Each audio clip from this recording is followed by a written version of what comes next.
Have you ever experienced a moment when the air shifts?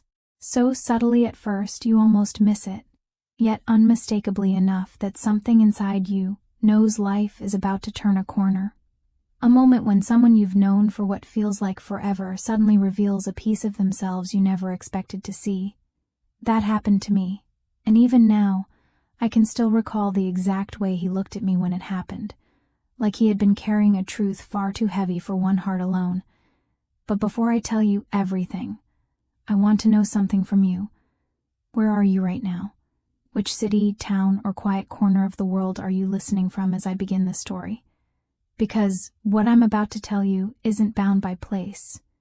It could happen anywhere, in a crowded city apartment or a dusty farmhouse, in the hum of a busy street or the peaceful sigh of a rural porch. Moments that change us have no sense of geography. Mine began on an ordinary Tuesday afternoon. Sunlight filtered through the lace curtains of my little house outside Savannah, casting soft, moving patterns on the floor. I had just put a pot of chamomile tea on the stove and was folding laundry, mostly towels and an old gray sweatshirt Evan had left here the last time he visited. The knock at the door startled me. I wasn't expecting anyone.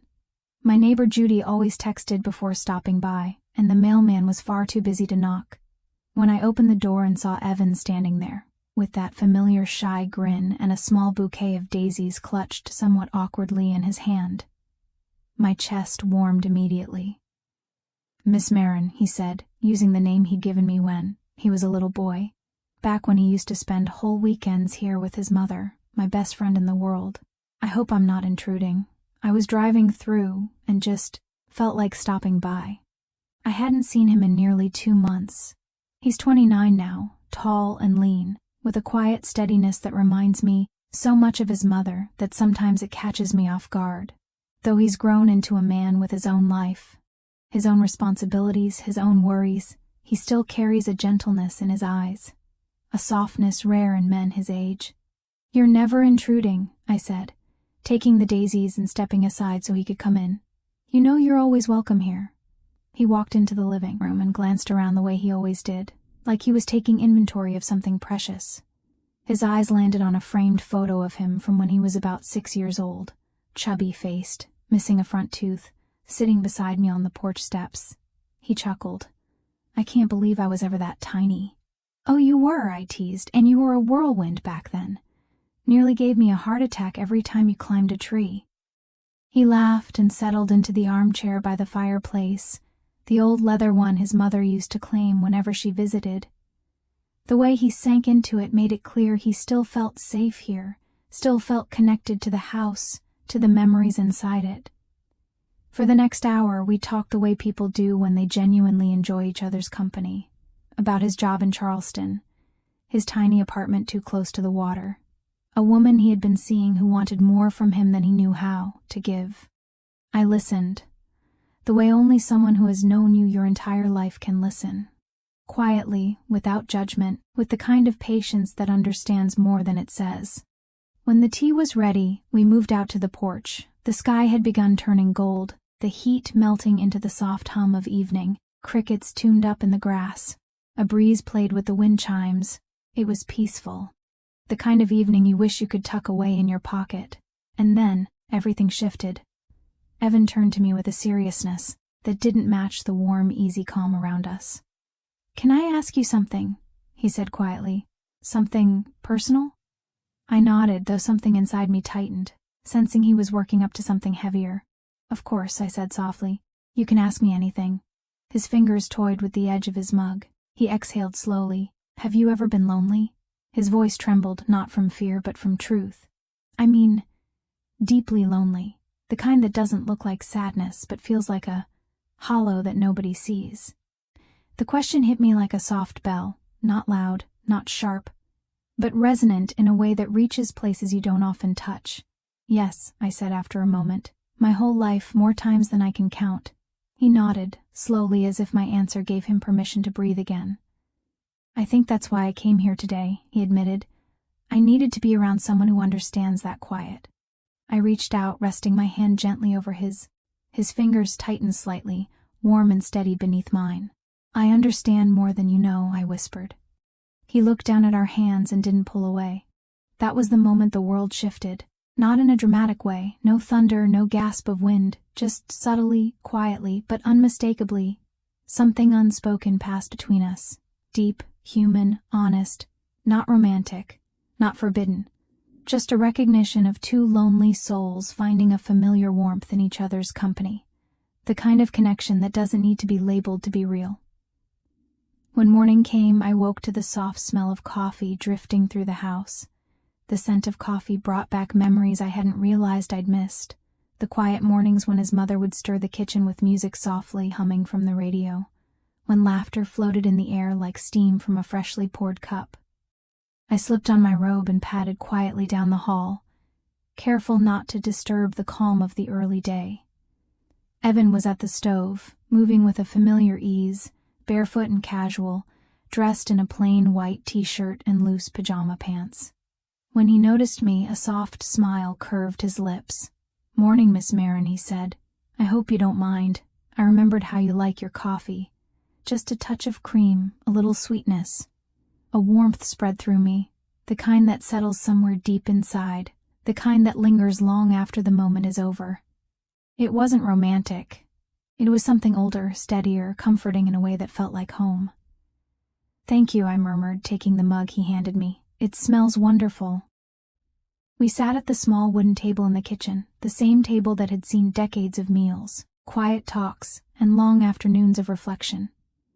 The silence between us was comfortable, filled with a gentle electricity, the kind that comes from being seen, truly seen, after years of carrying small, private burdens. Later, after breakfast, I found myself flipping through old photo albums in the den. The worn pages carried decades of smiles, tears, and memories frozen in time. Evan joined me on the couch, settling beside me. Our shoulders brushed lightly, just barely, yet the contact felt grounding. "You were always smiling in these," he said, pointing to a photo of me with his mother on one of our early camping trips. My arms were wrapped around her, our faces flushed from the sun and laughter. "I was," I admitted softly. "She was such a bright part of my life, and I tried to make sure she knew how loved she was." Evan studied the pictures, silently for a moment, then looked at me, his eyes gentle but searching. "You still deserve that kind of joy," he said quietly. The words landed like a soft knock at my chest. I wasn't sure how to respond. It was tender, delicate, almost fragile, yet powerful. I placed the album back on the table, needing a small space between us, and he moved as well, standing nearby without crowding. "I meant what I said yesterday," he continued. "I came here because I've been thinking about connection, about what it means to belong, about being truly seen, about having someone know you, even in the quiet moments." His voice was calm, grounded. No desperation, just honesty. Real honesty has a way of weighing more than years of empty words. "I know exactly what you mean," I whispered. For a moment we simply existed in the shared quiet, the house around us filled with the gentle hum of early day, faint wind brushing through the trees, distant birds calling in the yard. The air between us shifted again, not in a sudden, dramatic way, but like the subtle change of tides. "I don't want you to feel lonely," he said softly. "And I don't want you to feel burdened," I replied. "I'm not," he said, meeting my gaze steadily. "Not about being here with you. Not about being understood. You've always been a place I can come home to, even when the world outside feels too loud." My heart swelled, not with romantic stirrings, but with a profound recognition of being seen and valued. It was the kind of connection that makes years of solitude feel lighter, the kind that reminds you human contact, deep, authentic, and uncomplicated, is one of life's greatest gifts. We didn't speak much that day. He helped with lunch, and I stayed on the porch, letting the gentle breeze carry away the restlessness that had been building inside me. Later, he joined me, and we ate together quietly, the hum of cicadas in the background, the warmth of the sun softening into evening. Before heading to bed, he paused in the hallway. "Can we talk again tomorrow?" he asked almost hesitantly. "Yes," I said with a gentle smile. "Good night, Evan." "Good night, Miss Marin." And though the house went silent after he went to bed, I lay awake, hearing the echo of his words in my mind. You still deserve that kind of joy. The next morning, the house was wrapped in that delicate hush only dawn brings. I moved quietly through the kitchen, keeping busy with little tasks, the kind that give your hands something to do while your thoughts wander. When he came into the kitchen, his presence was calm, soft, and familiar. His eyes carried a quiet warmth that matched the morning light. "Morning," he said again, the nickname he had carried since childhood now filled with a gentler, steadier affection. "Morning, Evan," I replied, and we sat at the table in silence for a few minutes, just sipping tea, just breathing together, the kind of moments that feel sacred, even if ordinary. Finally, he set down his cup and looked at me. "I didn't sleep much last night," he admitted. "Neither did I said. "I was thinking," he continued carefully, almost tentatively, "about us, about what's happening here. I know it's not something we can label easily, but I don't want to pretend it isn't real." I kept my gaze on the steam curling from my tea, allowing the words to settle in. "I've spent so many years missing things," I said slowly. "Missing my dear friend, missing the feeling of being truly seen, being held, being known." He reached across the table, taking my hand. Steady, warm, present. "You don't have to keep missing them," he said. Tears pricked my eyes at the vulnerability in his voice. I had not expected such intimacy in someone I'd helped raise, someone I had watched grow into adulthood, yet here it was, unspoken, yet undeniable.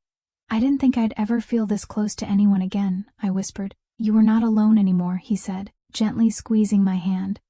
We spent the rest of the day together, working in the garden. He helped me restake the tomato plants and weed the roses. We laughed easily, more than we spoke, sharing a quiet companionship that didn't need words.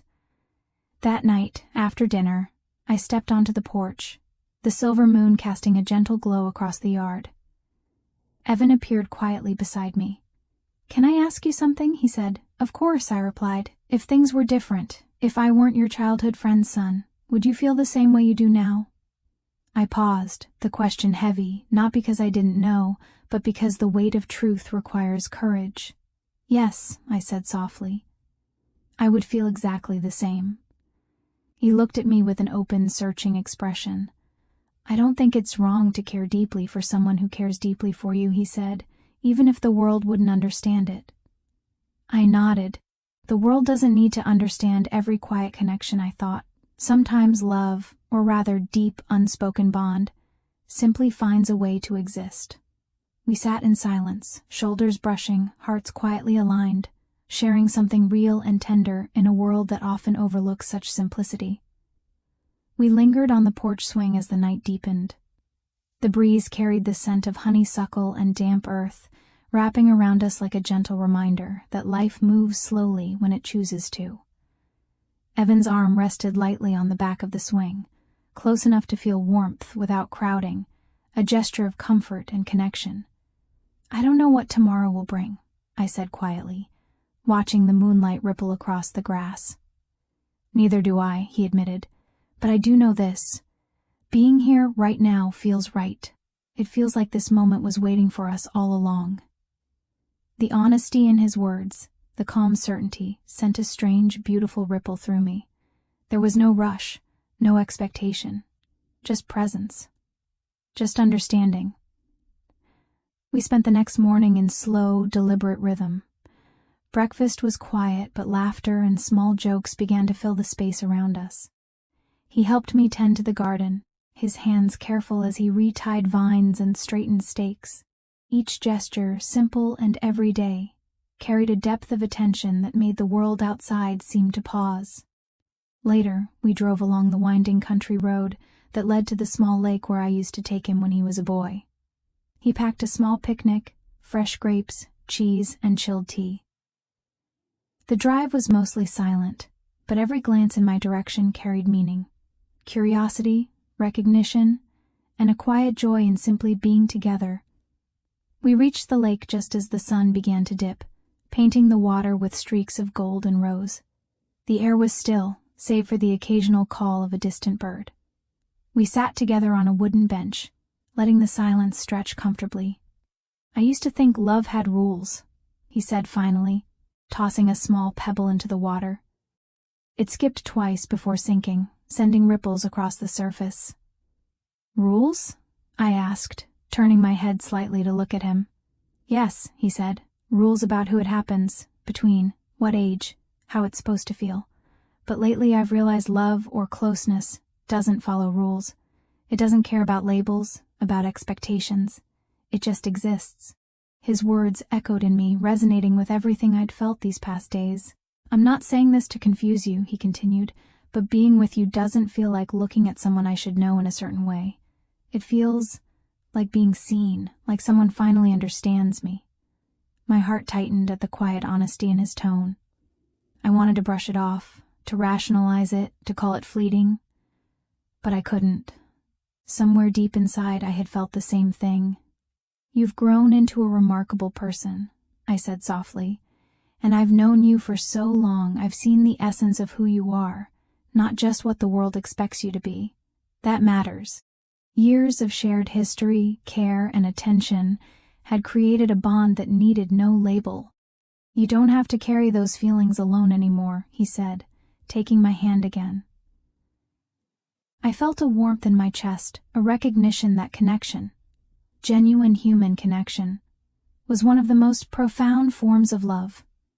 Not ownership, not expectation, just care, attention, and presence. That day unfolded slowly. We tended the garden, worked with our hands in the soil, laughed freely, and shared moments of quiet reflection. As night fell, we returned to the porch swing.